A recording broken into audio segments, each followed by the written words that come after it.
Okay, so now we're going to move on to our next speaker, Demi Montes.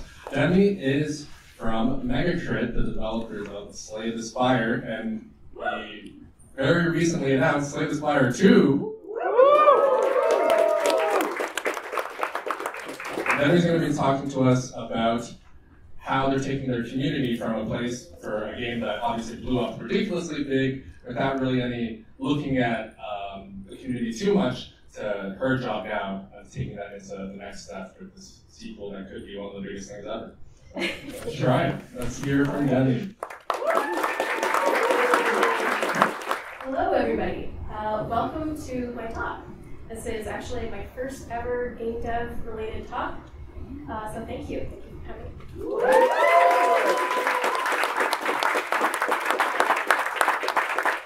I'm Demi Montes, and this is managing the community of Slay the Spire, which is kind of like a broad topic because at the time that I named it, one of the topics was going to be, it was NDA at the time, but no longer, so it'd be exciting to talk a little bit about.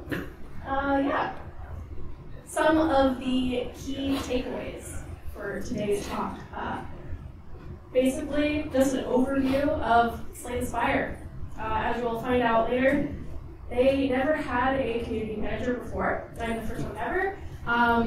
Very, very impressive just the way it exploded and the way they were able to manage it. But I want to talk about a little bit about what I think are the keys to why it's still so healthy and still goes strong.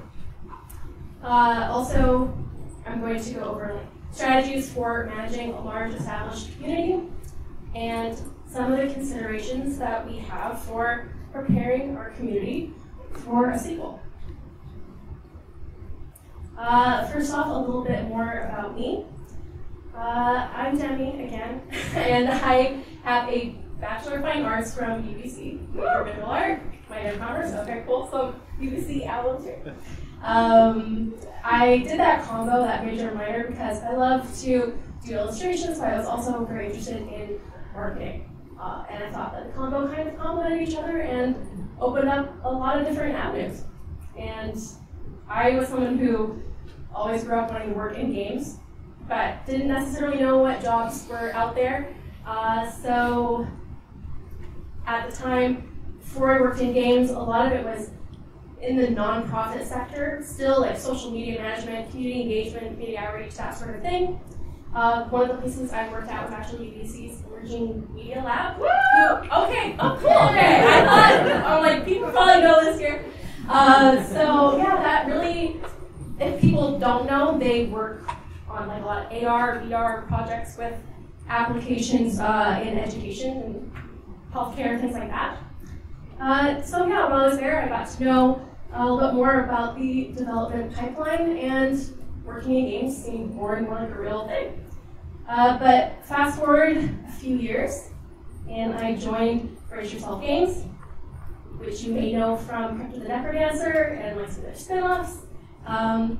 Yeah, and during my time there, I was able to speedrun like a lot of experience. Indies will give you this opportunity to get experience in marketing, community management, biz dev, all these different things. I was unfortunately impacted by some layoffs, like the first-ish wave of layoffs last year in like the industry, you know. But then I was extremely lucky, and I was able to join Megacrit as their first ever community manager, and you may know them from a little obscure indie title, Slay the Spire. Woo! So, okay, so who here has heard of Slay the Spire? Show of hands. Yeah, okay. Who here has like more than 100 hours in Slay the Spire? More than 500? Pretty cool. Well, why? 1,000. I include 1,000 as an option because half the people I talk to, they say I literally have 1,000 hours in Slay the Spire. I'm like, okay, good to know. I don't have 1,000 hours. I might have. I don't know. But yeah, so for those of you who don't know, Slay the Spire is a single-player roguelike deck builder. Some may say like an OG kind of roguelike deck builder. And it was released in 2017. And the last major update was all the way back into 2020. And it's available on basically all platforms, except for maybe your French, although I'm sure somebody's working on that out there. It was made by Vancouver Games. And at the time, they were a team of 2 people with some collaborators. It is now 10 people. At least one of those collaborators from the first game has come on as like a full-time member, and just slowly more and more people have joined. But as I mentioned before, they never had a scam even after the game exploded in popularity. Very, very interesting. So how is the community doing now? What are the stats? So it's pretty big. Steam, we had like 33,000 concurrent players peak like all time, and we still to this day average 13,000 at a time, which is pretty good. We actually had like 31,000 recently when we announced the sequel, so we almost like surpassed our all-time peak. That was really interesting to see. And we are sitting at 97% overwhelmingly positive reviews. Also, Reddit has almost 200,000 members. That is like mostly community run at this point. But yeah, it's in the top 1% of communities. So you can say like, yeah, we're 1%ers. Discord, we have like a lot more of a hands-on approach to, especially since I've joined. And it has 32,000 members and like on average like 1,000 unique weekly visitors. We had like 8,000 visitors when we announced the sequel, just for some context. And for new members, it's like 50% activation rate, 30% average week 1 retention for people who are interested in that. Twitter has seen a lot of growth, which I'll get into a bit later. But we have 34,000 followers and a 3% average engagement rate, which sounds low, but that's like double the standard for the media and entertainment industry, and it's like 100 times more than the average Twitter user gets. And that's really important to us because I feel like the quality of your community on Twitter and just everywhere is more important than the quantity. So, what are the keys to Slay the Spire's community health? First off, good game. One weird trick, make a good game. So not just like in terms of quality, because that might be too subjective to make into like a concrete goal. And even a lot of good games can experience toxicity in their community. It's not like a one-to-one sort of thing. But it is important. But more about, it's more about like what makes it a good game. So what makes it a good game for a happy, healthy community? First thing is the genre. So it's single player, which means that winning or discovering some like OP build, it's only gonna like help you. It's not going to negatively impact any other player. Also, it is a roguelike, so dying is sort of the name of the game. People don't get too upset like if they lose a run. I mean, maybe I have, but that's beside the point.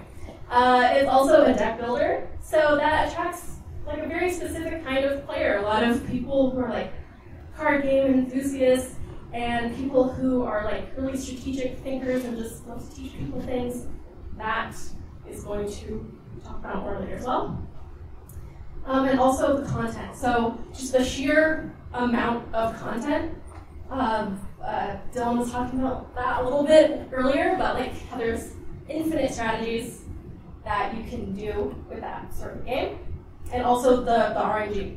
So that leads to just endless replayability, and it's very streamable, partially because of that randomization, and that is actually what caused the initial popularity of Slay the Spire. Just streamers just really wanted to play it, because it was very streamable, people loved it, it was very readable to the audience, and people just loved sharing what they knew.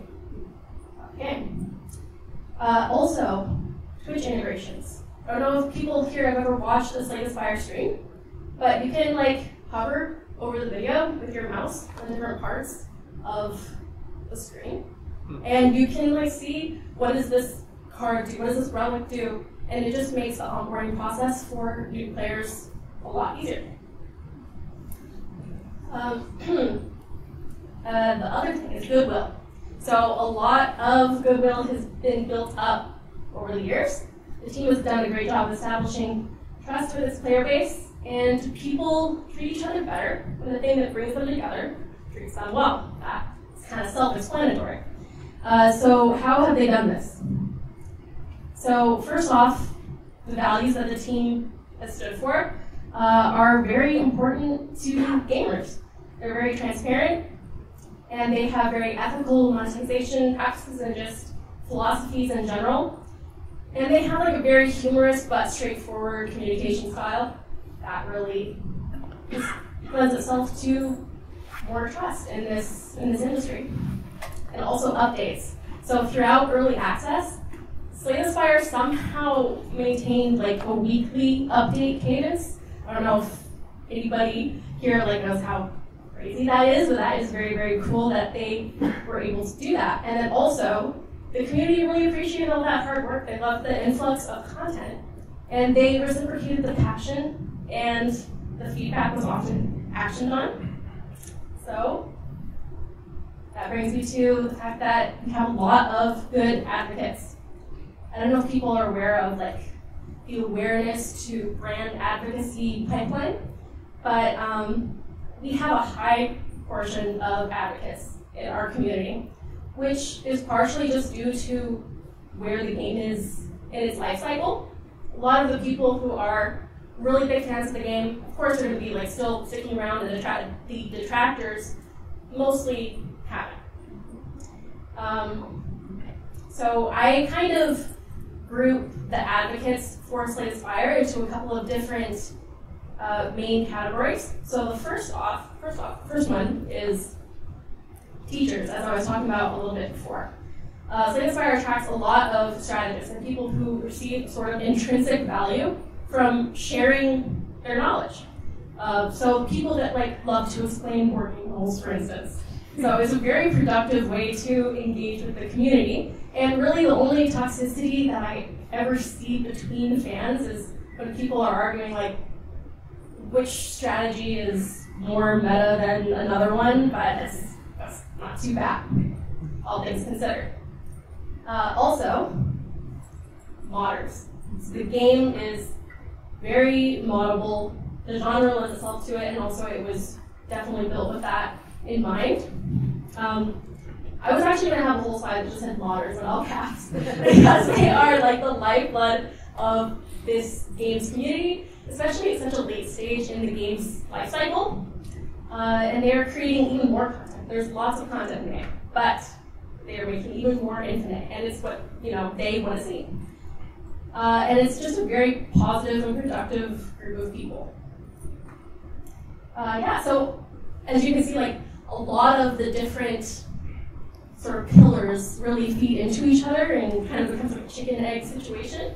But that is kind of the overview, and it just leads to new players having a great onboarding experience.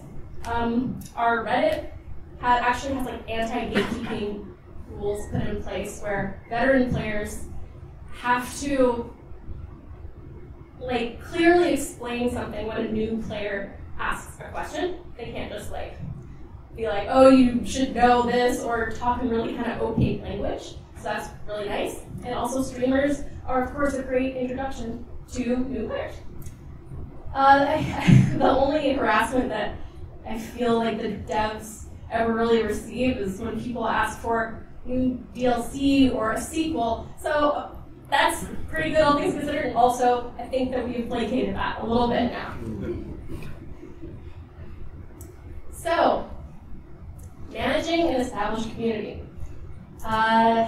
It was kind of daunting coming on as community manager for such a big community, but not just such a big community, such a knowledgeable community. At this point, a lot of people that are in the community are experts in Slay the Spire, and I feel like I'm pretty good. I found out that I'm like slightly above average, at least in terms of like the people that are on my team. I don't know, maybe they're spotting me. I don't know. But the first thing that I did when I joined the team was I read the room. So what is community sentiment like? It's kind of self-explanatory. So do people feel satisfied with the game, with the communication that your team is putting out, and just the environment of the community in general? And also, one of the first things that I did was I created a scheduled meeting with the whole team, and I was like, what is our brand? What is our voice? How do you view it?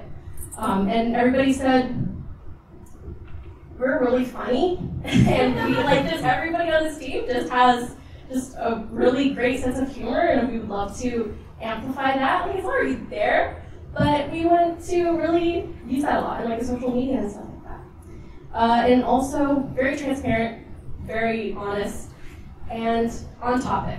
So I was really excited when they're like, oh, we always want to be funnier, because I was like, yes, do memes, meme time, but still don't just meme for meme's sake. We always want to tie it back into the game itself. So also, what avenues are as yet unexplored? Opportunities in like expanding our Twitter audience, for instance. That was one of our goals. And potentially in the future, starting a TikTok, maybe when we get closer to early access, although that could potentially not happen as of like yesterday. So it's always changing. Yeah, also just unannounced, unreleased things that will be happening soon. But yeah, second step is immerse yourself. As I said, I really wanted to become more knowledgeable in the game. And I just played it. I'd already been a fan, but now I was like, okay, now I have an excuse to play Slay the Spire all the time. And like, even more important than that though, is to really get to know the community. At the end of the day, it doesn't really matter. You don't have to be like a pro gamer to be a good community manager. Yeah, lurk in the community, engage in conversations, and get to know your moderators, because they really have their finger on the pulse of the community. And watch creators, and just get to know what is important to the community, especially important when you are going to be making a sequel. So, and then lastly, you want to apply your learnings. So assess what works and what doesn't, and roll out changes accordingly, and be prepared for pushback, and listen to feedback and prioritize it, which kind of brings me to my next slide, shaking things up. What are some of the things that we rolled out recently since I joined? One of the big things was the Discord revamp. This was not necessarily something that the team like really thought was a priority, but I saw it and it was like, it hadn't really changed in a few years, disorganized, and there was like opportunities for more roles, more channels, more engagement opportunities. So I made it more accessible, updated the rules, verification system, reorganized all the channels, and I added channels like forums. And at first, a lot of people in the community were like, well, Discord forums, nobody's going to use that, like that's not a great feature, but now everybody uses them, and it's really, really nice to see. And it's helpful as a community manager because it allows me to just kind of see like, oh, this is what they're talking about here, dive into the conversation, and yeah. And also, a big thing that we added was the Ask the Devs channel, which is kind of like a 24/7 AMA channel. I don't know how like sustainable that is, especially like when we're going to be like really launching the sequel, but the devs have really enjoyed getting to talk to people one-on-one and answer their questions one-on-one. And also I implemented a server suggestions channel, which is really great. And people were averse to changes at first, but eventually people got used to it, and a lot of their feedback has been implemented. It's a real like give and take situation. And people also became curious as to like why I was hired, and I was changing all these things that people have gotten used to, which I totally get. And there were like a couple of Reddit posts like, Slay the Spire devs hired a community manager. What are they planning? I was like, yes, like rubbing my hands together. Like, this is speculation we want. I kind of unified the server in other ways. I got our fantastic art director, Marlo, to do a little animated meow for our banner, and I drew up some stickers. We didn't have any stickers on our Discord. I'm like, we need some stickers. We need some more meme content. Other things that I've done. So, community events. We rolled out some fun community events to encourage engagement. We did something the past holiday season called Mega Critmas, and then at Halloween, Mega Crit or Treat. We love puns, so it really encouraged people to create seasonal fan creations, and they were rewarded with limited time legacy roles. At the top there, you can see the Yule log video that Marlo did actually also. It's really great. My team, anytime I have like some sort of idea, people are like, oh yeah, I'll do art for that, I'll help with that. So people are very, very interested in the stuff that we do for the community. And then below that, for the Mega Crit or Treat event, that credit to the slime boss, Jack-o'-lantern there goes to Twitter user Fishy. So I thought it was so cute, like little stump doubles as a hat. I love that. I had to include it. Also, another big thing was Twitter. So earlier in the talk, I mentioned that there are 34,000 followers. When I first started in July, there was like 20,000. So that's like a 50% increase. And there's a lot of different factors that led to that. One of the biggest ones, I don't know if people recognize that statement there, but that is from the Unity runtime fee debacle, and we had to, well, we didn't have to, but we took the opportunity to put out a statement because people didn't know, a lot of people didn't know we were working on another game, and they definitely didn't know we were using Unity. So it kind of doubled as a Game 2 announcement. We didn't necessarily expect it to reach as far as it did, but I got almost 100,000 likes, 3.5 million impressions. It was one of the biggest tweets about the whole situation, credited a lot in different articles. So that was really, it was a silver lining. And also on that note, another thing that we did was we did like a 3-week game jam as a company. It was really cool. I got to do like some art for that. And I don't know if anybody heard about it or played it. It was called Dancing Duelists. And yeah, that got some traction, a little bit of traction on Twitter. And just people were really interested in seeing that we were still interested in making the same kind of game. So we can say what Game 2 was, but we're still into like deck builders, that kind of stuff. Although some people did think that that was like our next game entirely. Like, we're like, no, it was a game jam that we made in a few weeks. So we had to like nail down the messaging around that. What else? So we have become more memey. I'm very proud to announce, impersonal. So right there, that is like, I don't know if people can read that.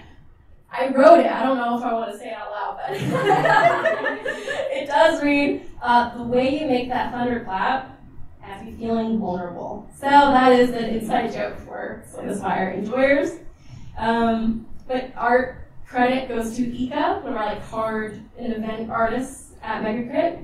We introduced something called the Critty Awards, which is like a Game of the Year awards, but just random games that we played. Didn't have to come out in that year. That was just sort of a fun thing that we did. And we did a lot of merch announcements, merch launches, things like that. And like on the Steam forums, that at first like people were like, oh cool, like finally like some Slay the Spire merch. Then eventually people were like, when's the new game? It's the Steam forum. So yeah. But basically how I dealt with that was I was just like, I explained the situation. I was like, this is just us, showing a sense of life, showing that we still care about the community, etc. And kind of like hint, hint, wink, wink, like this isn't all for nothing. This is maybe potentially leading up to something. I don't know. Oh, this is what it's leading up to. Yeah, so Slay the Spire II. It's real, confirmed. The sequel's announcement, I have like an interesting little side story. So I had like a long scheduled vacation that kind of coincided and conflicted with the announcement date that was chosen in the end. And my plane landed like 15 minutes before the stream started. I was like deboarding the plane. I was like texting people. I was like just being part of the hype. And then I was like, I was in like a liminal space of the airport. Nobody was around me. I was like watching the stream, and the security had come up to me and was like, "You gotta keep going." I was like, "Okay." So that was. I still got to be like part of the hype, and I like helped prep and everything. But yeah, that was interesting situation. But yeah, we decided to be a part of the III Initiative Showcase. And for those who don't know, it's kind of like a new platform for indies. It's like, I'm not gonna say like a cabal, but it was a group of indies, and we just, if you know, you know, but Game Awards, Summer Games Fest, it can be expensive, and then indies tend to get drowned out by AAA titles that are announced, so we just kind of wanted to carve out our own space and just have our own voice, something on our own terms. And the animation studio Wiz created the beautiful animated teaser, which it was just a screenshot that I have there, but if you go, I'm just going to drive traffic, go watch our trailer. It has 500,000 views just on our YouTube channel alone, and a bunch of re-uploads across different like press YouTubes and stuff.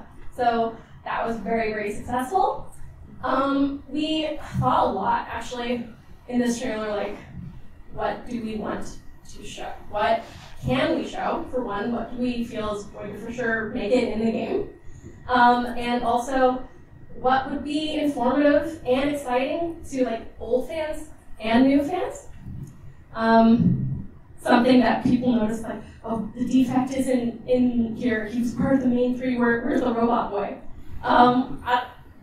It was kind of intentional. We're like, we don't want to like confirm everything that's going to be in there or have it be seen to be exactly the same. So we introduced this character, the Necrominer, and people are very, very pleased with like her sassy vibes, and that's exactly what we want. We spent a long time like nailing down just that pose.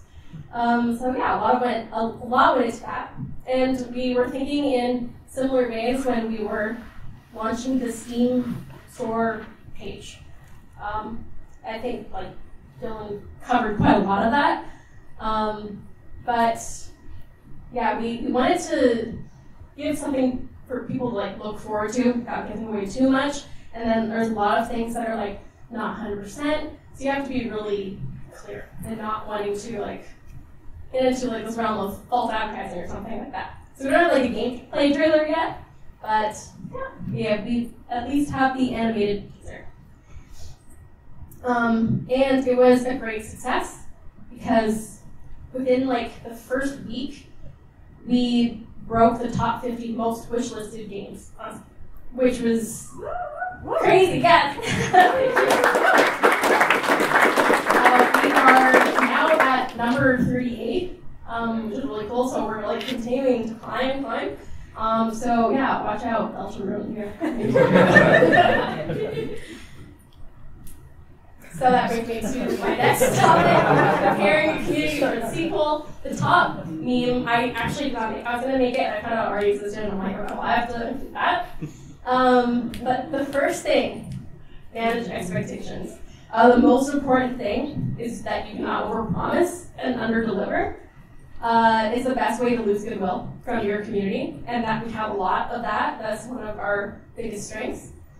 I've been in a situation before where we have had to cut features and communicate that. It's a very difficult situation to be in. It leads to like negative reviews, people just giving up entirely. So just make sure that whatever you communicate is in line with what you were able to deliver and what people might expect from you and the sequel. And in that same vein, nail down the messaging and what you can reveal. So you want to nail down the vibes, the words that you're going to use to describe the game. What's the same? What's different? Why should old players care? And why should new players care? And also, just as I said, again, very important, what can you for sure reveal? And third, ride the hype, stay active on social media and just in your community in general. Constantly show signs of life, let people know that you're listening, and always look for opportunities to tease new content or just feel like little digs in the community, like, oh, that I can see that you're all reacting in this way. For instance, the meme on the bottom left there, I did make that one. And that was people, that was in reaction to people being like, where's the defect, where's the defect? It was one of the #1 things that we got from the trailer. Yes, and lastly, it's really important to explore new markets to tap into. What has not been explored in the previous game, and what new resources or platforms exist now? Like, how has the landscape changed? That brings me to the new landscape. So, some of the considerations that we are having for the sequel is that TikTok is kind of the last bastion for social media discovery and discoverability. They did get another step towards the ban yesterday. I don't feel like it's gonna happen. They can't do this to us. No.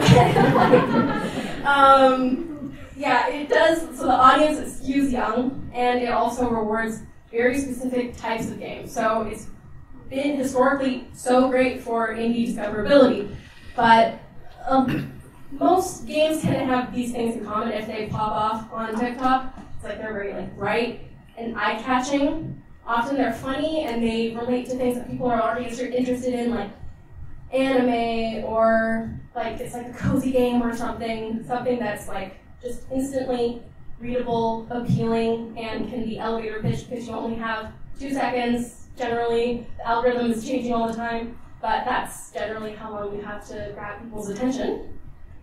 And something that people don't talk a lot about is verticality.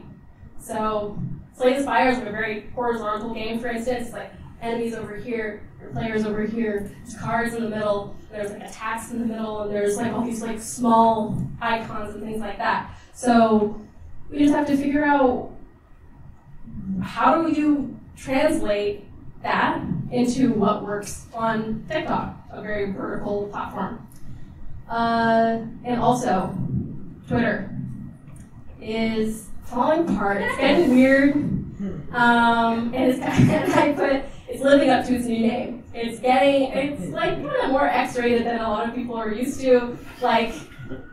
Not opt-in. So many bots, it's crazy. And there's so many unhelpful features, and they are losing users, and they are not doing as well in terms of encouraging discoverability for new projects.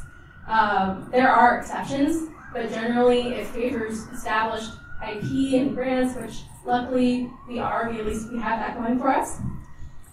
And also, as probably everybody here knows, the genre is more saturated. There are lots of roguelikes, lots of roguelike deck builders, lots of games that were inspired by Slay the Spire, like Heckling but that can work in our favor, definitely. It's a popular genre, and it's front of mind for people. So if people feel like going back to their roots, it's perfect timing. Slay the Spire II is coming. But also, the indie audience and the reachable market is also expanding. People are becoming more and more disillusioned with a lot of established companies, a lot of established AAA companies, and returning to indies. So there's just this whole market, this whole new generation of gamers too, that we can expand to. be very interesting to see how that all works out. Lastly, yeah, we're kind of a big deal now. So a lot of things that could be worries for a lot of people, maybe not applicable to us. We have name recognition, we have a dedicated following, we have a lot of content creators that we don't have to beg to play our game. They are begging us already to play the game. And so basically, if we don't disappoint the people who already love us, then in a lot of ways we're golden, but it would be great to be able to expand to new markets as well. That's it. That really flew by. Okay, thank you for coming to my talk. This was kind of like a pre-mortem. If the Penguin talk was like a mid-mortem, this is a pre-mortem. I would love to do a post-mortem at some point and talk about how all the strategies that we end up employing and the results. But yes, thank you so much. I guess now it's time for questions. Initiatives. Do you think that your announcement amplifies the initiative, or it was vice versa? And if you could talk about this, how it was organized inside, because as far as I know from Crystal, there was collective efforts of all the marketing community teams, and I just want to know a bit more is it was easy, or how it was? Yeah, so to answer the first part of your question, that was definitely a consideration that we had. We're not only does this showcase help us in getting the word out, but we, with our presence, are helping it. It's like a kind of just a loop of devs helping devs. And the experience, it was nice to have Evil Empire were the ones that originated it, and they definitely handled a lot of it. So on our end, a lot of it was hands off, but then also at the same time, you are, and I think game devs are very, very used to this, but you're on somebody else's schedule, you're on their deadlines, and you are reliant on the assets and the call to actions and the exact dates and postings and all those sorts of things. And also, we agreed to join, I think, slightly later than most people did. So the whole announcement, the trailer, the Steam store page, all of that was put together in 3-ish months or something like that. It was a pretty quick turnaround. So yeah, I think it turned out pretty well. So yeah, there's pros and cons to doing anything, but overall it was very successful for us, and we're glad that we got to help get some eyes on the showcase as well. Ooh, could be awesome. I don't know who to pick. I'm gonna spin around and see which way I'm looking. Okay, we went there. I'm sorry if I didn't spin to you. So what you said about the the channel on Discord that was basically an AMA, that's absolutely incredible. Does that require most of the employees to go through some sort of training to make sure that they know what they can and can't say? That is a really good question. One of our programmers asked Casey that. I didn't fully cover this, but yeah, Casey and Anthony were the two masterminds behind Slay the Spire, and yeah, it's honestly, we're pretty chill, we're pretty laid back. You can say mostly anything. Casey's response was, well, you can say anything and then I can just correct you later if it's wrong or if it's something that we weren't gonna reveal or something like that. But yeah, as I said in the talk, I don't know how sustainable it will be if we get more and more influx of questions constantly. That's why normally AMAs are an event, not a feature of a Discord channel. But right now it's pretty sustainable. We get a few questions a day, and it's just something that's really fun that the community really appreciates and the team really enjoys. So yeah. Okay, thank you, Demi.